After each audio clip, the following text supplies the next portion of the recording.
bersama dengan webinar BNI Live bekerja sama dengan Persada Hospital. Partisipan semua Bapak Ibu akan kami mute atau matikan fasilitas suaranya saat login dan selama acara berlangsung. Bapak Ibu sekalian, perkenalkan nama saya Ayu. Terima kasih sudah bergabung dalam sharing session pada sore hari ini dengan tema jaga pola makan, capai 4 jengkal lingkar perut agar terhindar dari diabetes.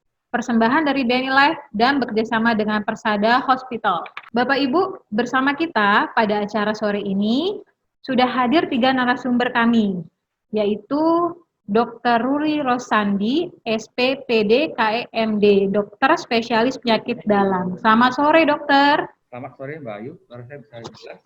Saya pakai masker. Oke, tidak apa-apa. Terima kasih sudah bergabung, dokter. Berikutnya ada Dr. Mareta Prima Riayu, MGizi SPGK, dokter spesialis gizi klinik. Selamat sore, dokter. Ya, selamat sore, Mbak Ayu. Terima kasih sudah bergabung, dokter. Lalu narasumber kita yang ketiga ada Ibu Astiari Diah Parwati, CRMO Wilayah Malang BNI Live. Selamat sore. Selamat sore, Mbak Ayu. Apa kabar, Mbak Astiari? Baik, sehat Mbak Ayu ya. Alhamdulillah. Terima kasih Mbak Astiari. Dan tentunya saya menyapa Bapak Ibu undangan terhormat kami yang telah berkenan hadir di acara sore hari ini. Tadi saya sudah memperkenalkan tentang BNI Live Bapak Ibu ya. Saat ini kami akan memperkenalkan salah satu rumah sakit rekanan kami yaitu Persada Hospital yang menyediakan layanan deteksi COVID-19 dengan menyediakan layanan pemeriksaan serologi antibodi COVID-19 dan tes swab menggunakan alat RT-PCR. Untuk informasi lebih lanjut, hubungi call center Persada Hospital di 0341 299 6333. Ikuti informasi terbaru melalui website dan media sosial Persada Hospital, Instagram di @persada_hospital, Persada Hospital First Choice of Healthcare. Tentunya Persada Hospital adalah rumah sakit swasta kelas B yang terakreditasi paripurna dan tersertifikasi ISO 9001-2015. Berlokasi di Kota Malang, Bapak Ibu, Persada Hospital melayani pasien umum, asuransi, serta BPJS dengan fasilitas layanan IGD 24 jam. Dengan pendampingan dokter spesialis emergensi, kamar operasi, ICU, NICU, layanan pediatrik, intensive care unit atau PISU, cardiovascular care unit, CVCU, dan pelayanan poliklinik spesialis, serta subspesialis lengkap yang juga beroperasi di hari Minggu. Jadi ini bisa menjadi pilihan Bapak Ibu untuk rumah sakit terbaik di Kota Malang ya. Persada Hospital memiliki layanan unggulan yang terdiri dari layanan aesthetic center, kateterisasi jantung atau cath lab, cortex brain, dan spin center, orthopedic sport dan wellness center, klinik tumbuh kembang, kemoterapi, hemodialis, layanan konsultasi online, dan layanan pemeriksaan home care. Ini banyak banget ya Bapak Ibu ya, komplit banget. Ditunjang dengan layanan MRI 1,5 Tesla, mohon maaf kalau saya salah menyebutkan, CT scan 65 slice, laboratorium patologi klinis, layanan farmasi 24 jam, dan bone mineral densitometry atau BMD. Ya, halo? Mohon maaf. Ya, pasti Bapak Ibu sudah tidak sabar Bapak Ibu ya, ingin cari tahu bagaimana mencapai 4 jengkal lingkar perut. Sebagai narasumber pertama, sudah ada Dr. Ruli Rosandi, spesialis penyakit dalam, yang akan sharing terlebih dahulu peran gaya hidup sehat dalam tata laksana diabetes mellitus. Jika ada pertanyaan, silakan langsung disampaikan pada kolom chat Bapak Ibu ya, nanti saya akan sampaikan ke narasumber kita. Baik, selamat sore Dr. Ruli Rosandi. Selamat sore Mbak Ayu. Ya, kami persilakan dokter untuk sharing sore ini.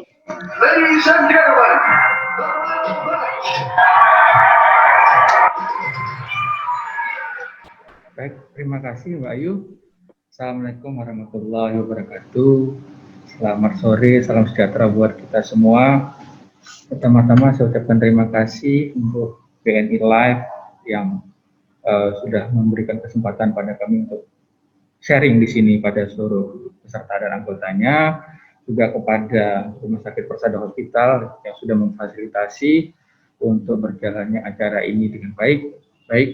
Saya diminta untuk sharing, membawakan sedikit topik untuk kita diskusi nanti sekitar 15 menit ke depan itu tentang peran gaya hidup sehat dalam tata laksana diabetes mellitus ya. Kenapa ini kita angkat? Kalau kita lihat saat ini ya, ini adalah geng ya, meet the gang ya. Kita ketemu sama geng ini ya, di mana ini kalau kita perhatikan saling berkaitan antara satu dengan lain. Artinya biasanya orang yang obes, yang berat badannya berlebih, itu cenderung mempunyai tekanan darah yang tinggi, cenderung mempunyai gula darah yang tinggi, ya, dan juga cenderung mempunyai kadar lipid atau lemak yang tinggi.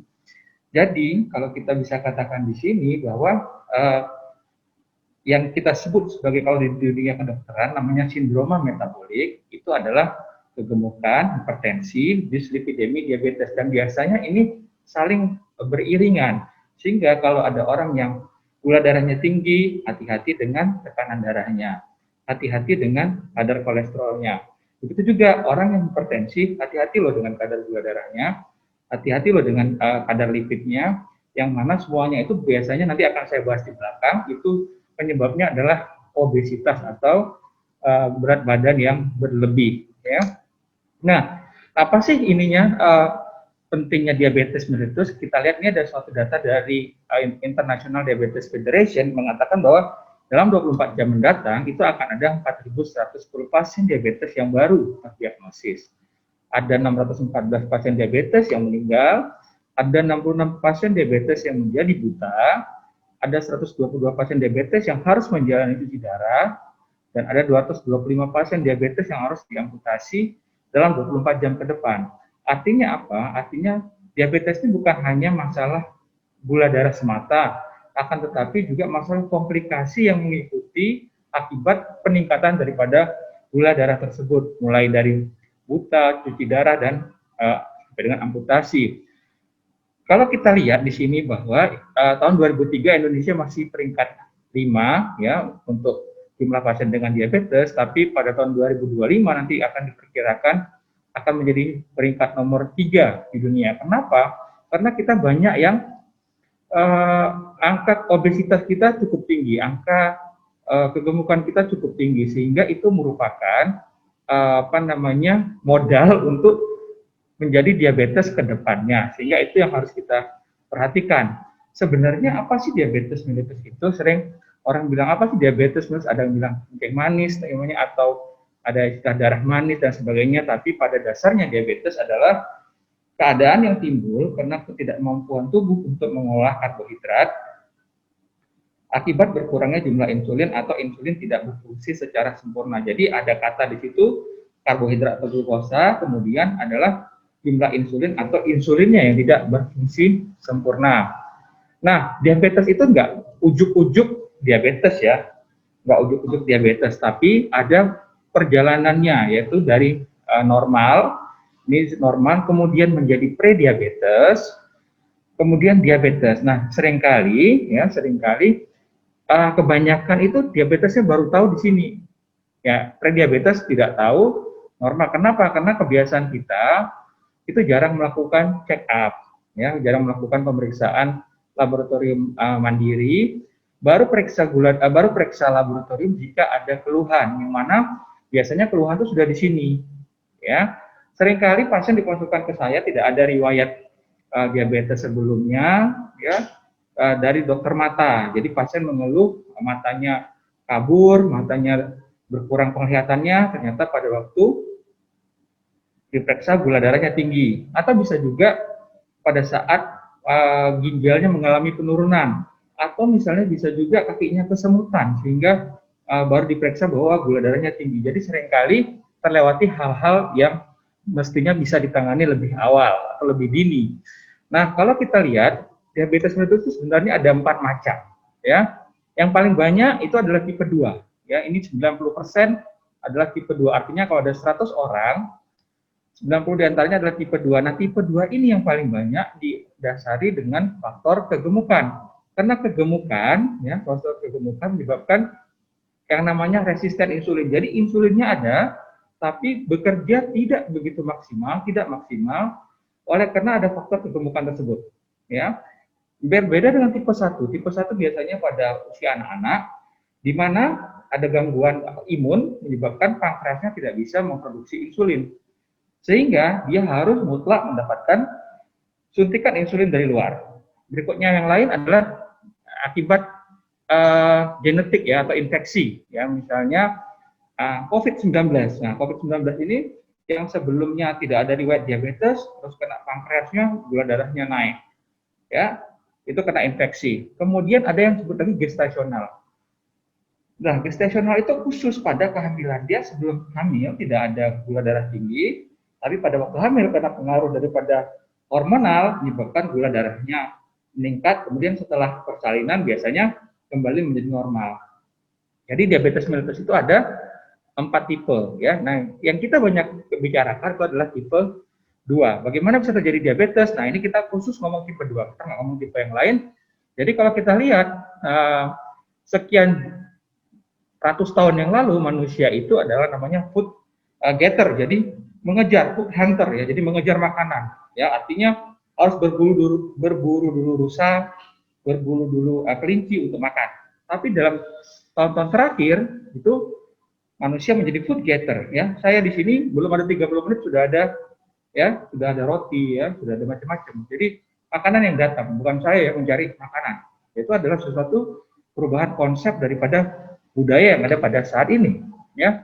Juga kita kan gampang sekali ada food ya, apa GoFood, GrabFood dan lain sebagainya yang kita hanya duduk manis di rumah, makanan itu datang. Sehingga kalau dulu kita Homo erectus, sekarang kita bisa dikatakan Homo diabetes. Karena apa? Karena kita terlalu banyak memasukkan kalori tapi geraknya kurang ya.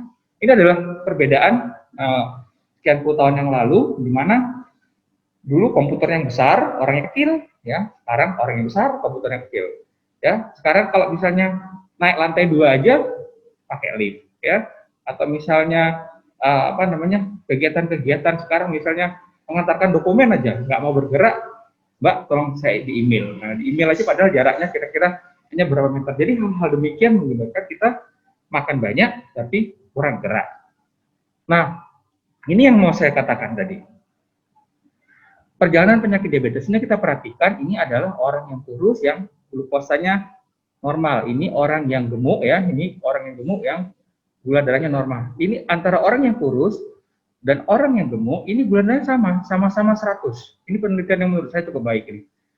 Ya, gula darahnya sama-sama 100. Tapi apa yang mau saya katakan di sini? Yang kurus untuk mempertahankan gula darahnya 100, dia membutuhkan 60 unit insulin. Sedangkan yang gemuk, walaupun gula darahnya 100, dia butuh 100 unit insulin lebih banyak untuk mempertahankan gula darahnya tetap 100.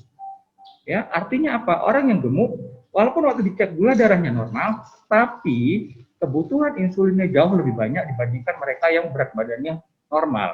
Sehingga kalau kita lihat, walaupun sama-sama gula darahnya 94, ada perbedaan kadar insulin yang dibutuhkan bagi mereka yang berat badannya berlebih dengan mereka yang berat badannya normal untuk mempertahankan gula darah sama-sama 94. Jadi pada orang yang overweight, pada orang yang gemuk itu membutuhkan insulin lebih banyak dibandingkan mereka yang berat badannya normal. Nah, dalam perjalanannya biasanya nggak ada keluhan sampai akhirnya mulai ada sering buang air kecil, cepat lapar, dahaga, terus kemudian mulai itu berat badannya turun. Setelah gemuk terus turun, terus cepat merasa lelah, ngantuk, ya dan lain sebagainya. Itu adalah gejala-gejalanya. Tapi yang penting adalah tadi gula darah puasa itu di atas 126, gula darah setelah makan di atas 200, terus ada lagi yang namanya sekarang pemeriksaan HbA1c itu di atas di atas 6,5, itu dikatakan sebagai diabetes mellitus ya. Nah, sering ditanyakan apakah diabetes itu diturunkan? Ya, sebenarnya memang ada gen pembawa diabetes yang mana jika kedua orang tuanya itu atau salah satu orang tuanya ada yang diabetes, maka akan meningkatkan risiko. Namun demikian itu tidak harus selalu langsung. Jadi kalau orang tua yang diabetes harus langsung anaknya diabetes, tidak. Tapi juga bergantung pada gaya hidup. Karena diabetes termasuk salah satu penyakit yang multigen, ya, dalam artian tidak seperti hemofili yang begitu terkait dengan satu kromosom langsung bisa diturunkan. Tapi diabetes ini multigen dan di mana secara genetik itu ada yang namanya faktor daripada gaya hidup, ya, gaya hidup lifestyle itu sangat sangat mempengaruhi untuk dia menjadi diabetes atau tidak. Nah, dapatkah diabetes dicegah? Jadi ini tadi dicegah bagaimana? Kurangi berat badan, ya, kurangi berat badan, terus kemudian mulai berolahraga, perbanyak makan sayuran dan buah-buahan. Nanti akan lebih banyak dibahas juga oleh Dr. Reta terkait dengan asupan daripada dietnya. Nah, ini tadi juga. Jadi makin meningkat berat badannya, maka risiko untuk terkena diabetes itu akan makin menjadi lebih besar. Bahkan kadang-kadang walaupun tidak ada faktor risiko, artinya tidak ada faktor genetik, ya mungkin tidak ketahuan ya orang tuanya, tidak sampai manifest orang tuanya, tapi dia punya faktor gen pembawa, ditambah dengan lifestyle-nya yang tidak yang mendukung untuk kurang gerak, kemudian dietnya yang berlebih, akhirnya berat badan meningkat. Dengan berat badan yang berlebih, maka risiko untuk diabetes itu akan menjadi lebih tinggi. Nah, tadi di depan saya katakan, risiko diabetes tinggi, kena lagi nanti hipertensinya, kena lagi nanti kolesterolnya. Makanya biasanya seringkali itu paketan, beli paket ya, paketan ada gula darahnya, ada hipertensinya, ada dislipideminya, nanti tambah lagi tuh, ya, tambah apa? Tambah asam urat. Terus kena gemuk, tambah lagi osteoartritis, lututnya nyeri. Jadi itu sebenarnya suatu rangkaian dari yang bisa dicegah dengan menurunkan berat badan, ya. Ini kita lihat. Pengobatan diabetes apa? Ini tadi makanan, nanti akan lebih banyak disinggung oleh Dr. Reta terkait dengan perbanyak makan, minum air putih, ya, serat buah dan serat dan mengurangi makanan-makanan yang mengandung kalori yang tinggi. Nah, kemudian ini juga lebih banyak bergerak, ya. Berpikir bahwa gerak jasmani sebagai suatu kesempatan, ya. Jadi kalau misalnya parkir mobil, ya agak jauh sedikit lah dari kantor, kalau memang istilahnya fisiknya masih cukup baik, ya. Saya pernah fellowship di Korea, itu di sana kita terpaksa harus bergerak. Kenapa? Karena di sana kalau punya mobil sendiri mahal, ya. Terus kemudian pajaknya tinggi, parkirnya mahal, sehingga orang lebih banyak untuk memanfaatkan kereta. Nah, kalau kereta itu tidak semua tempat bisa berhenti, sehingga kita harus jalan. Mau tidak mau kita harus jalan, sehingga kita harus aktif sepanjang hari. Kan di sana nggak tahu nanti kalau sudah masuk Gojek di sana apa juga orang di sana kurus-kurus, ya, kita nggak tahu, ya, karena itu artinya aktivitas kita menjadi lebih lebih kurang, ya. Nah, padahal kalau kita exercise secara rutin itu bukan hanya menurunkan berat badan, ya, bukan hanya menurunkan berat badan, tapi juga memperbaiki resistensi insulin yang tadi sebagai penyebab daripada diabetes. Kolesterol juga akan menurun, ya. Kolesterol baiknya meningkat, kolesterol jahatnya menurun. Hipertensi juga akan turun, tekanan darahnya. Jadi banyak hal yang positif dari olahraga tersebut. Nah, kalau sudah non farmakologi, berikutnya ada obat yang diminum kalau memang dengan gula darah itu tidak dengan diet dan exercise, latihan fisik tidak bisa menurunkan gula darah, maka dibutuhkan obat-obatan. Ya, ini macam-macam obatnya, ada metformin, ada sulfonylurea, ada DPP-4 inhibitor, ada TIZI dan sebagainya, tergantung kepada manifestasi apa yang paling dominan pada pasien diabetes tersebut. Dalam perjalanannya, pasien diabetes juga perlu yang namanya insulin tadi, karena kita per definisi tadi diabetes adalah gangguan kerja insulin, ya, penyebabnya, sehingga menyebabkan peningkatan daripada gula darah, sehingga dalam perjalanannya bisa saja pasien itu membutuhkan insulin yang suntik, ya. Nah, pertanyaan sering adalah apakah saya harus minum obat seumur hidup? Sangat tergantung kepada tipe daripada diabetesnya tadi. Kalau diabetes tipe 2 itu biasanya kronik progresif. Jadi ada perjalanan step by step tersebut. Karena sebenarnya usia pun juga mempengaruhi jumlah insulin yang dihasilkan oleh pankreas, ya. Sehingga sebagian besar pasien diabetes memang harus minum obat, ya, untuk mempertahankan gula darahnya itu tetap normal. Sehingga saya sering mengatakan pada pasien-pasien saya, yuk paradigmanya dirubah. Jadi jangan bilang saya ketergantungan obat, ya, tapi saya ini memang obat itu adalah satu kebutuhan. Sama saya seperti halnya saya butuh nasi, ya, untuk makan, katakanlah, atau saya butuh air minum untuk minum. Kan saya bukan bilang saya ketergantungan air putih. saya ketergantungan nafsu, ingat seperti itu, tapi adalah satu kebutuhan yang mana hal itu untuk memperbaiki kadar glukosa darah dari saya. Saya kira itu mungkin yang bisa saya berikan 15 menit untuk membuka diskusi kita pada sore yang indah ini. Mungkin itu Mbak Ayu, dari saya akhiri. Assalamualaikum warahmatullahi wabarakatuh. Waalaikumsalam warahmatullahi wabarakatuh. Terima kasih Dr. Ruli untuk sharingnya. Bapak Ibu, jika ada pertanyaan bisa langsung menuliskannya di chat box ya Bapak Ibu ya. Dan ini sudah ada 2 pertanyaan nih dokter yang sudah masuk di chat box kita. Saya bacakan dokter ya. Saya nanti aja. Oke, sepertinya nih karena pertanyaannya ada beberapa, kita pilih dulu nih dokter pertanyaan terbaiknya. Nanti di akhir dokter ya, boleh? Boleh. Oke, terima kasih Dokter Ruli. Kita lanjut untuk narasumber berikutnya. Boleh ya Bapak Ibu ya. Ini dengan Dr. Mareta Primari Ayu MGizi SPGK. Selamat sore dokter. Iya, sore Mbak Ayu. Iya. Kita lanjut nih dokter ya. Oke, saya share screen. Udah kelihatan kan ya? Iya betul. Ini pembahasannya bagaimana mencegah dengan gaya hidup sehat dokter ya. Oke, silahkan dokter. Oke ya. Terima kasih ya. Assalamualaikum warahmatullahi wabarakatuh. Selamat sore pada Bapak Ibu semuanya, para peserta. Saya ucapkan terima kasih pada BNI Live serta Persada Hospital yang telah mengundang saya pada sore hari ini untuk sharing informasi kepada Bapak Ibu peserta tentang mencegah diabetes dengan gaya hidup sehat. Tadi sudah banyak dijelaskan oleh Dr. Ruli, begitu komprehensif, sangat jelas. Diabetes itu begitu berbahaya untuk kesehatan kita. Dan kita juga harus mencegahnya supaya kita yang masih belum ada diabetes nih, kita harus menjaga gaya hidup sehat kita supaya tidak terkena dari diabetes. Tadi sudah disinggung juga oleh Dr. Ruli, dijelaskan faktor-faktor resiko tentang diabetes mellitus. Jadi terbagi menjadi 2. Ada faktor resiko yang tidak bisa diubah, seperti usianya lebih dari 40 tahun, kemudian ada riwayat keluarga dengan diabetes, pernah kehamilan dengan gula darah tinggi, atau ibu dengan melahirkan bayi dengan berat badannya lebih dari 4 kilo, ataupun bayi yang lahir berat badannya kurang dari 2,5 kilo. Nah, di sini juga ada faktor resiko yang bisa diubah. Seperti tadi yang sudah dijelaskan bahwa kalau misalnya sudah ada riwayat keluarganya DM, apa tentu terjadi DM? Nah, belum tentu, karena ada faktor resiko yang bisa diubah ini. Nah, ini tadi salah satunya adalah kegemukan. Nah, apabila memiliki nilai indeks massa tubuh lebih dari 23 kg per meter kuadrat, atau lingkar perutnya ternyata lebih dari batas normal. Kurang aktivitas fisik atau olahraga.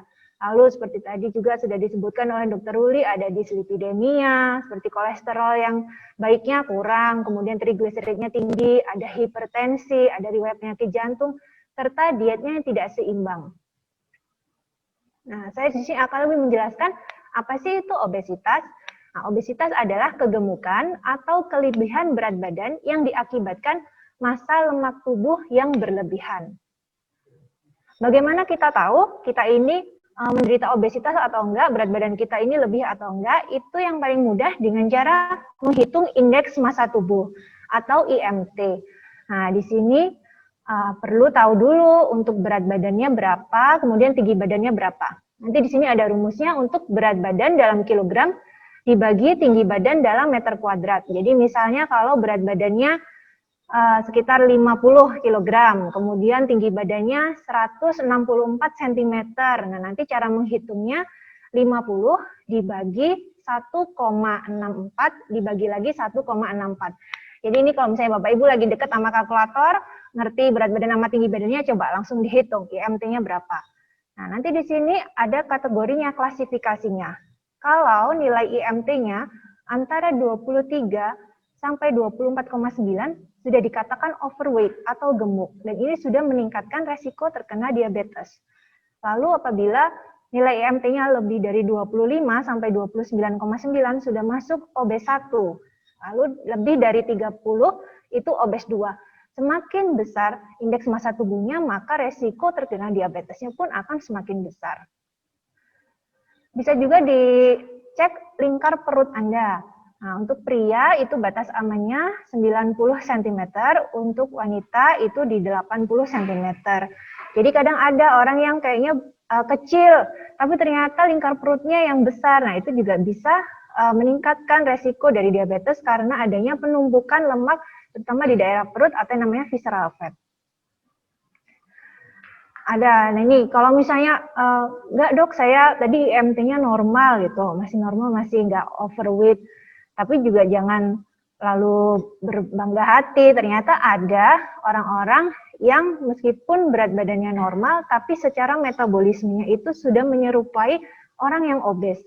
Nah biasanya memang harus dibuktikan dengan cek lab dulu.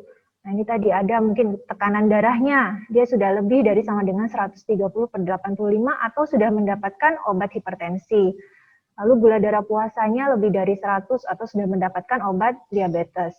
Kadar trigliseridanya sudah lebih dari sama dengan 150. Kadar HDL atau yang kolesterol yang baik itu kurang dari 40 untuk laki-laki, pada perempuan kurang dari 50 atau adanya resistensi insulin. Jadi misalnya berat badannya normal, tapi ada penanda-penanda ini, nah itu sudah menandakan bahwa metabolisme Anda sudah serupa dengan orang-orang yang obes yang kelebihan massa lemak. Nah, bagaimana biar kita nggak terkena obesitas? Ini ada tipsnya. Yang pertama memang harus untuk olahraganya itu ditingkatkan. Bisa dengan jalan 10.000 langkah, kemudian membatasi untuk asupan makanan atau minuman yang manis-manis. Kemudian terutama untuk makan juga pola makannya harus mengikuti pola makan dengan gizi seimbang. Apa sih itu dengan pola makan gizi seimbang? Nah, jadi makan itu jadwalnya harus teratur. 3 kali makan besar dengan ada 2 kali selingan. Setiap kali makan besar ikuti saja ini panduan piring makan yang bentuk T. Jadi maksudnya 1 piring makan Anda nanti dibagi menjadi 2. Nah, yang setengah itu diisi dengan sayuran. Lalu yang setengahnya lagi dibagi lagi menjadi 2. Jadi yang 1/4 diisi dengan karbohidrat atau makanan pokok. Lalu yang 1/4 sisanya diisi dengan lauk pauk. Karbohidrat sendiri itu terbagi menjadi 2. Ada yang disebut karbohidrat kompleks dan karbohidrat sederhana. Nah, ini Bapak Ibu harus lebih banyak mengonsumsi karbohidrat kompleks. Karena apa? Biasanya dia akan lebih tinggi serat, kandungan vitamin serta mineralnya pun lebih lengkap dibandingkan dengan gula yang sederhana, karbohidrat sederhana. Contoh yang karbohidrat sederhana ini ada pada roti tawar putih, kemudian minuman kaleng, soda, terus kentang goreng, donat, coklat, pastry, biskuit, pokoknya semua yang manis-manis yang enak-enak itu biasanya mengandung karbohidrat sederhana. Karena biasanya juga dihubungkan dengan indeks glikemik. Pasti Bapak Ibu sering mungkin sekarang dengar konsumsi makanan dengan indeks glikemik yang rendah atau sedang. Itu maksudnya apa sih? Indeks glikemik merupakan angka yang menunjukkan kemampuan meningkatkan kadar gula darah setelah mengonsumsi suatu makanan yang mengandung karbohidrat. Jadi, kalau nilai indeks glikemiknya semakin tinggi, maka setelah Bapak Ibu mengonsumsinya, kadar gula darahnya pun akan semakin cepat meningkat. Tapi juga ada kekurangannya, dia akan menjadi lebih mudah lapar. Maka dari itu perlu mengonsumsi makanan dengan indeks glikemik rendah atau sedang, karena kadar gula darahnya akan meningkat secara perlahan, dan juga laparnya akan semakin lebih lama, lapar, kenyangnya lebih awet. Ini ada contoh-contoh makanan yang indeks glikemik dari makanan, kita ambil yang mungkin yang dari buah. Nah, ini bisa dilihat kalau yang warnanya hijau itu berarti nilai indeks glikemiknya rendah. Kalau warnanya kuning itu sedang, sebenarnya yang warna pink ini itu tinggi. Nah, di sini dilihat katanya kan gula itu buah itu mengandung gula yang baik. Nah, belum tentu. Seperti ini semangka, itu ternyata nilai indeks glikemiknya juga tinggi. Jadi tidak boleh kalau misalnya Bapak Ibu mengonsumsi satu harian hanya saya sukanya semangka dok, saya makan semangka aja deh, 1 buah gede gitu. Nah itu nanti juga akan meningkatkan kadar gula darahnya lebih cepat. Kalau ini dikonsumsi terus-menerus dalam waktu yang lama juga akan meningkatkan resiko dari diabetes. Lalu ini untuk yang golongan nasi putih sama nasi merah dok gitu. Nah ini nasi putih memang indeks glikemiknya tinggi dibandingkan dengan nasi merah seperti brown rice ataupun beras hitam. Itu nilai indeks glikemiknya rendah. Oleh karena itu memang lebih disarankan itu memilih untuk nasinya kita mulai switch ke nasi merah ataupun nasi hitam, seperti itu. Rekomendasi untuk asupan gula itu tidak lebih dari 50 gram per hari atau setara 4 sendok makan. Yang dimaksud gula ini tidak hanya gula pasir, tapi juga seperti gula aren, lalu madu, sirup, pemanis yang lainnya. Itu memang tidak boleh lebih dari 4 sendok makan dan biasanya lebih dianjurkan ini sebagai bumbu masak, bukan untuk pemanis tambahan pada makanan atau minuman Anda. Nah ini contoh kalau misalnya minuman-minuman kemasan nih, satu bongkah setara dengan 4,5 gram gula pasir. Ini dilihat, ada merek ini, ada banyak. Jadi kalau misalnya Anda mengonsumsi seperti ini minuman kaleng, ini berarti sudah jatah untuk satu harinya gula itu sudah diambil sama minuman itu. Nah ini tadi kalau terlalu lama kita mengonsumsi makanan dengan tinggi gula atau minuman tinggi gula, tentu resiko diabetesnya juga akan semakin tinggi. Nah ini ada bubble tea, coklat, ini ada juga. Lalu dalam piring makan tadi tetap harus ada proteinnya, karena protein itu merupakan pembentuk serta bahan baku untuk perbaikan sel, serta bisa digunakan untuk sumber energi.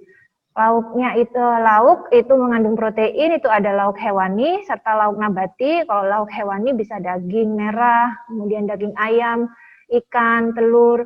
Sementara kalau nabati yang paling mudah mungkin tahu, tempe, lalu kacang-kacang seperti kacang hijau, kacang kedelai, kacang merah itu juga mengandung protein.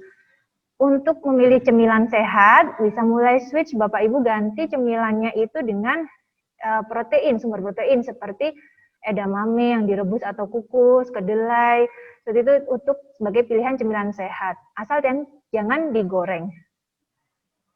Lalu ada juga lemak, kita tetap butuh lemak. Nah, di sini lemak itu juga terbagi menjadi 3, ada yang lemak tak jenuh. Nah, ini yang perlu ditingkatkan asupannya. Biasanya ada pada ikan, terutama ikan laut dalam. Memang katanya yang banyak omega 3-nya itu salmon, tapi kan susah, mahal itu. Jangan khawatir kalau yang di sumber makanan kita itu juga ada ikan kembung, ikan bandeng, itu juga tinggi omega 3-nya. Lalu untuk minyak, memang milihnya itu minyak yang nabati, seperti minyak canola, kemudian minyak zaitun, itu tinggi lemak tidak jenuh. Di kacang-kacangan juga ada lemak tidak jenuh. Untuk lemak jenuh, Bapak Ibu harus membatasi. Nah, biasanya itu ada di lemak hewan, seperti mungkin di sapi, kemudian kulit ayam, kulit bebek.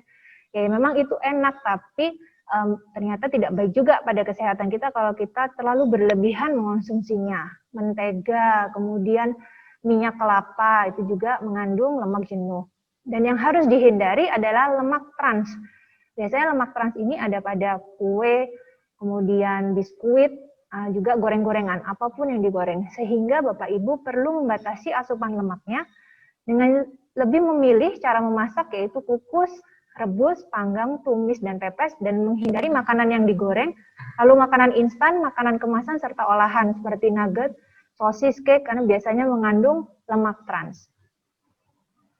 Sini kalau Bapak Ibu sekarang juga suka misalnya beli-beli makanan kemasan, itu mulai membaca informasi nilai gizinya.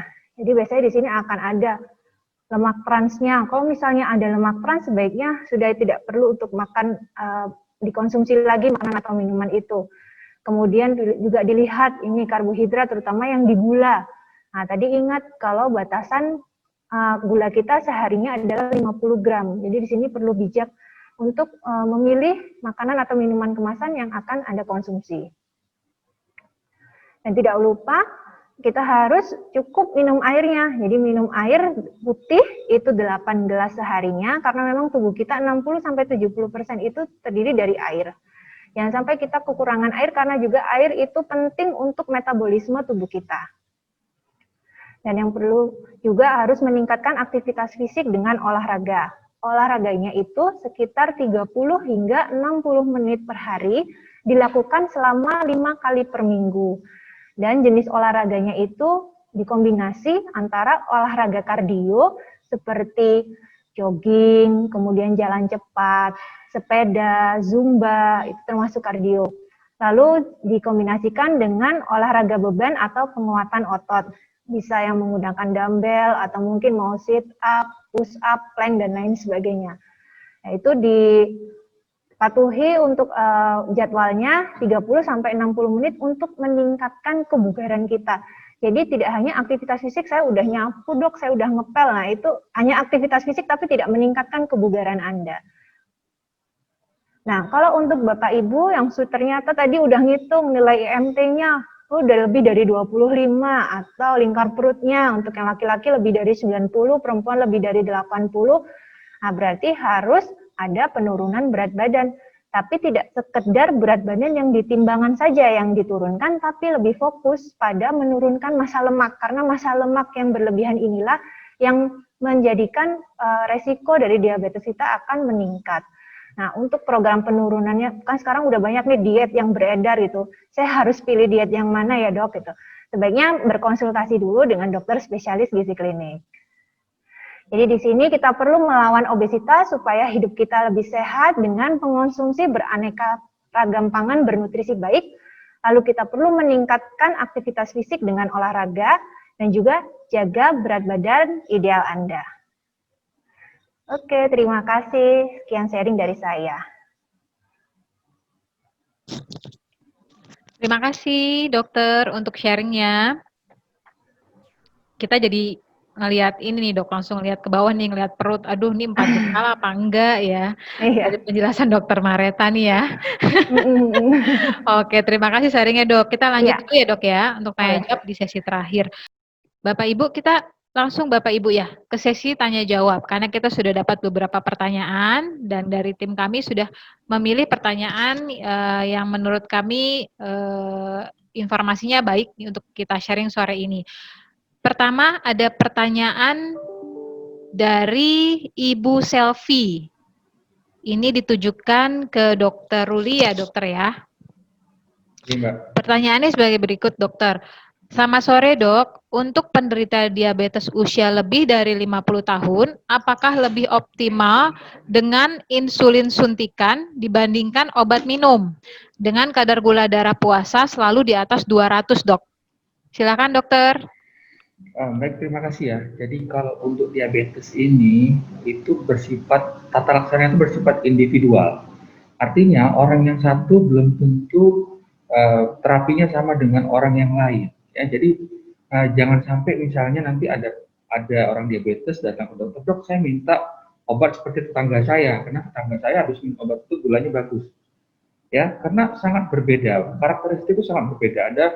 Ada diabetes yang gemuk, ada diabetes yang kurus, ada yang sudah komplikasi ginjal, ada yang sudah komplikasi jantung, ada yang belum ada komplikasi. Jadi sangat-sangat beragam modelnya. Nah, terkait dengan apakah bagus insulin atau obat minum, tergantung lagi. Sekarang gula darahnya berapa? Kalau kita bilang secara medis, yang namanya kendali gula darah itu ada namanya HbA1c. Ya, HbA1c. Nah, HbA1c itu adalah target kendali kita. Kita maunya sekitar 6,5 sampai dengan 7 harapan kita. Sehingga kalau HbA1c-nya itu tinggi, ya tentu saja untuk mencapainya harus menggunakan obat yang lebih powerful, ya obat yang lebih powerful. Dalam hal ini adalah insulin, karena insulin itu kelebihannya adalah insulin tidak mempunyai dosis maksimal, berbeda dengan obat minum. Nah, kalau misalnya gula darahnya katakanlah 200 ya, 200 sampai 210. Nah, untuk mencapai gula darah di bawah 200 mungkin bisa menggunakan obat minum, ya tidak harus menggunakan insulin.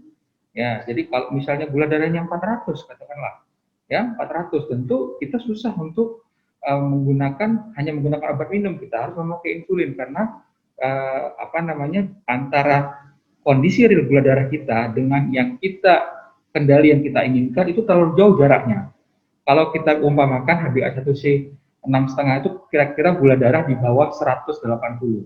Nah, kalau sekarang gula darah kita 400, untuk mencapai 180, tentu kita nggak bisa mengandalkan obat minum.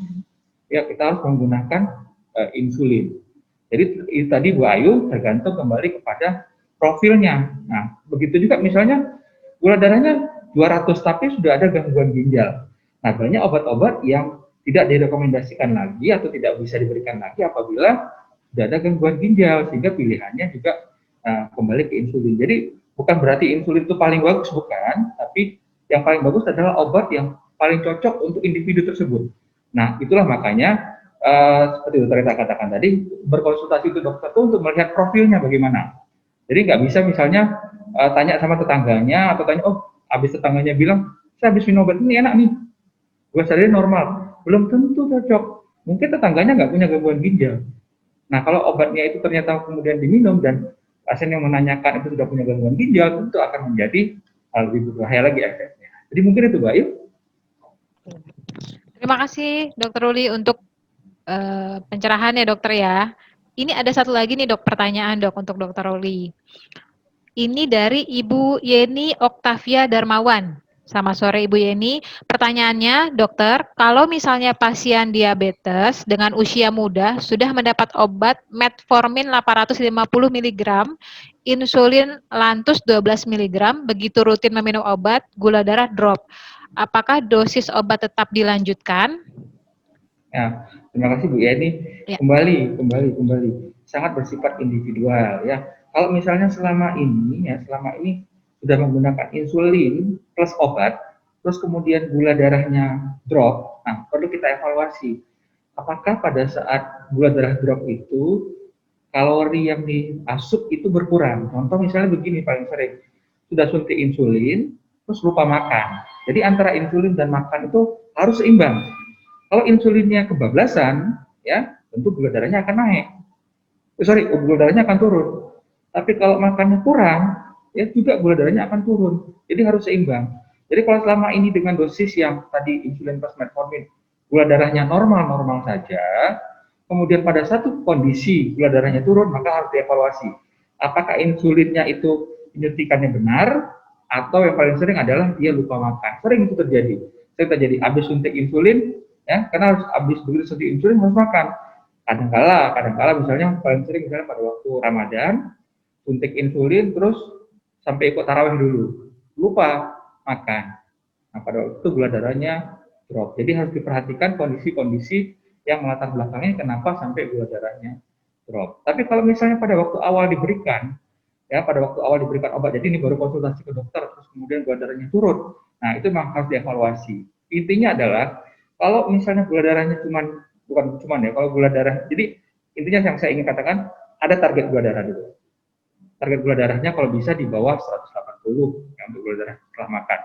Kalau kita gula darah rata-ratanya adalah 200, 210, nah mungkin perlu obat-obat yang relatif tidak menurunkan gula darah secara drastis. Tapi kalau gula darah awal kita sudah 400, untuk mencapai di bawah 180, maka kita perlu beberapa kombinasi obat atau insulin untuk menurunkan gula darah lebih banyak. Mungkin itu Mbak Ayu jawaban saya.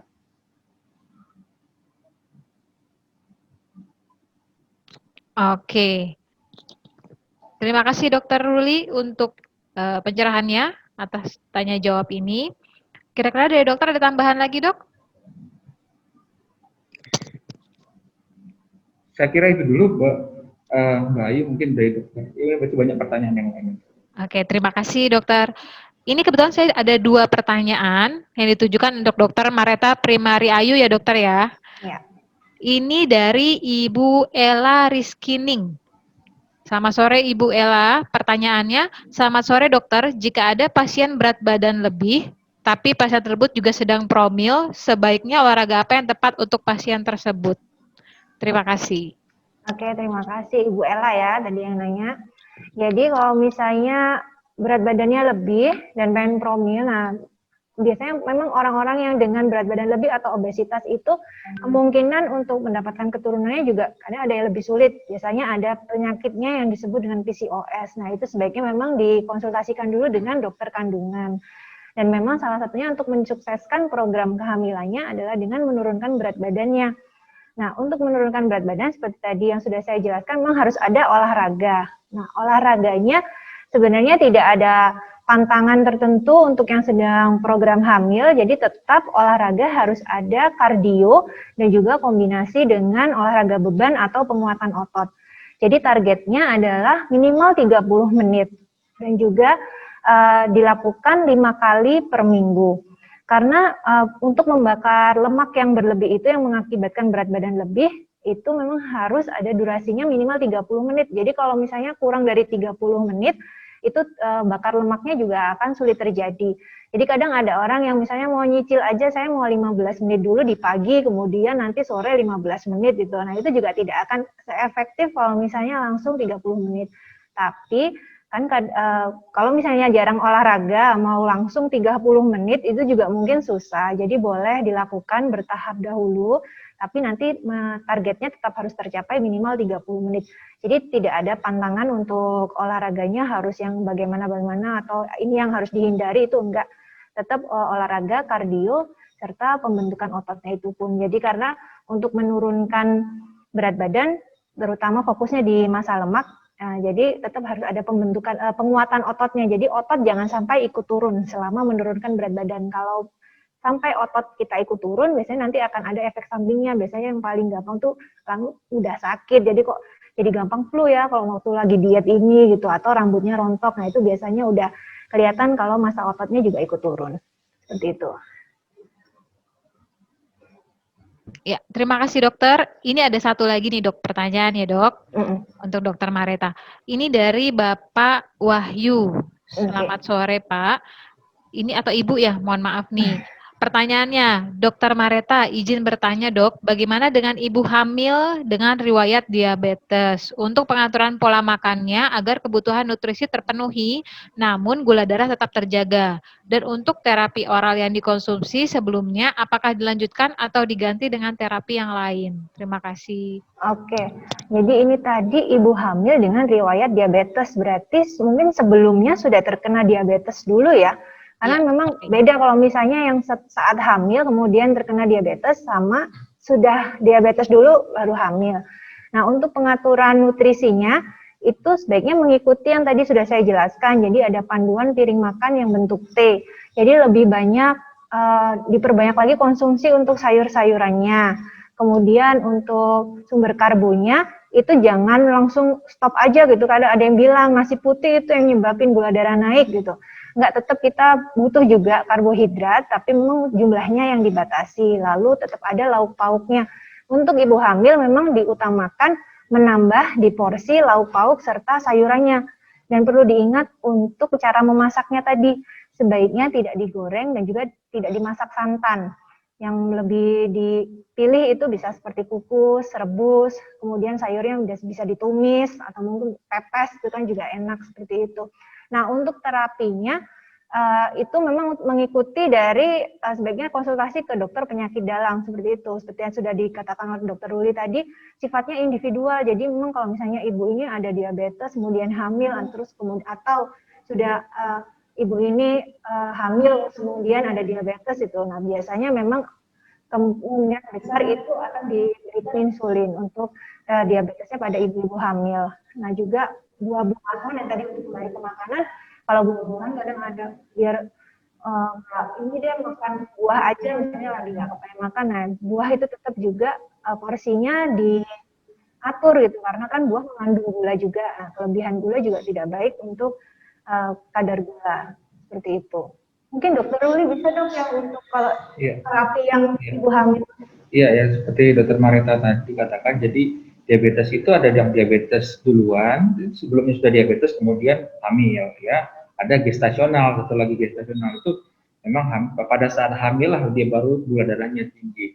Nah kalau untuk tata laksana medikamentosa atau obat-obatannya, memang yang direkomendasikan sampai saat ini adalah menggunakan insulin. Kenapa? Karena hamil itu waktunya 9 bulan ya, jadi kemudian mempunyai risiko baik pada ibu maupun pada janin, sehingga kita kalau misalnya kita tidak hamil, kita kan bisa relatif lebih longgar ya, evaluasi per 1,5 bulan, evaluasi per 2 bulan. Tapi kalau hamil kita kan maunya lebih cepat karena risikonya itu kepada ibu maupun kepada janin.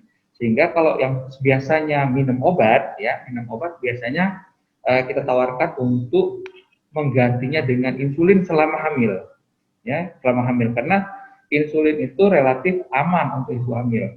Sedangkan obat-obat, saya nggak bilang aman, saya tidak bilang obat itu tidak aman, tapi sebagian besar obat itu tidak mempunyai suatu studi terkait keamanan pada ibu hamil. Kan nggak ada ibu hamil yang kemudian diberikan obat, kemudian dilihat berapa lama efeknya, kan tidak ada. Sehingga kita tidak berani mengatakan obat ini aman atau tidak aman, tapi studinya untuk ibu hamil itu relatif tidak ada.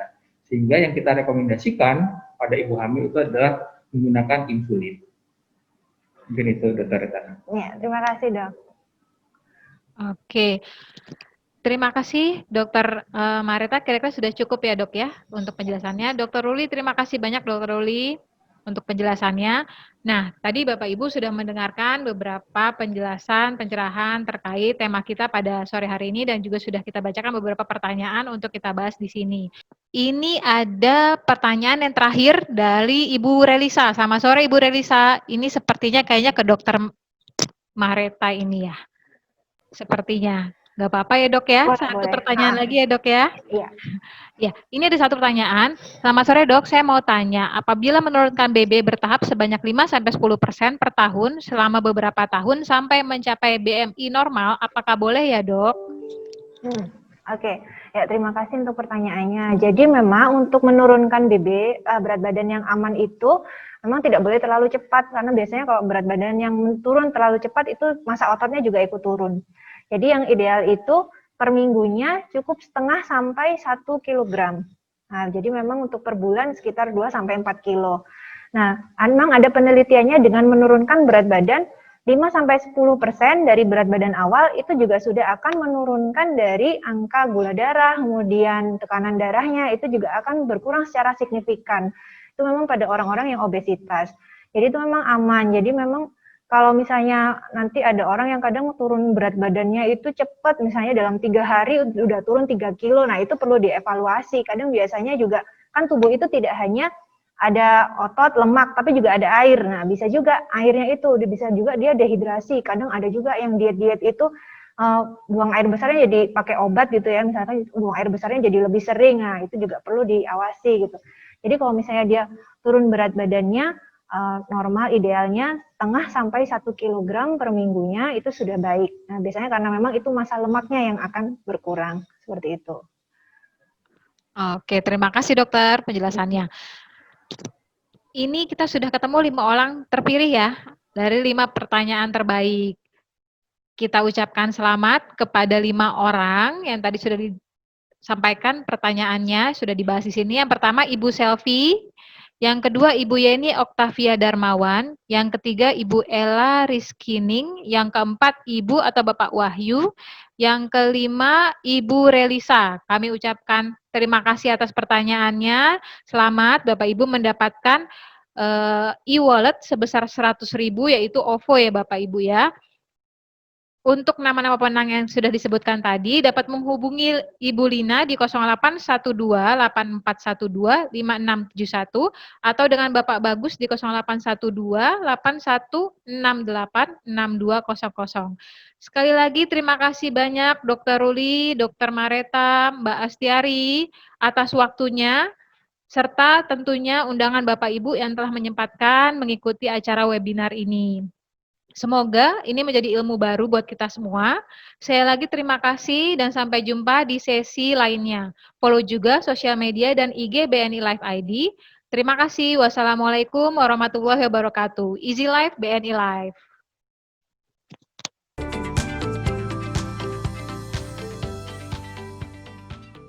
Persada Hospital, First Choice of Healthcare.